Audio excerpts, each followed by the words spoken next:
नमस्ते, मैं राकेश खन्ना मिराए एसेट शेरखान की तरफ से आप सबका कमोडिटी पॉडकास्ट में स्वागत करता हूं। आज जिस कमोडिटी की जानकारी देने जा रहा हूं वो है नेचुरल गैस।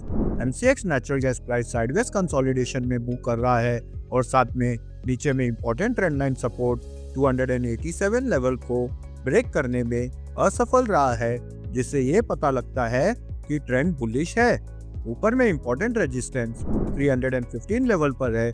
अगर ब्रेक करता है तो 335 एंड 350 लेवल का टारगेट देखा जा सकता है। नीचे में इंपॉर्टेंट सपोर्ट 287 लेवल पर है। अगर ब्रेक करता है तो ट्रेंड रिवर्सल हो सकता है। मोमेंटम इंडिकेटर MACD ने पॉजिटिव क्रॉसओवर किया है, जिससे ये पता लगता है कि स्ट्रॉन्ग अपसाइड मोमेंटम दिख रहा है। धन्यवाद।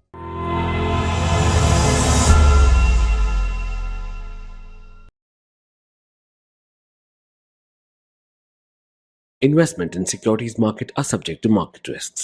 Read all the related documents carefully before investing.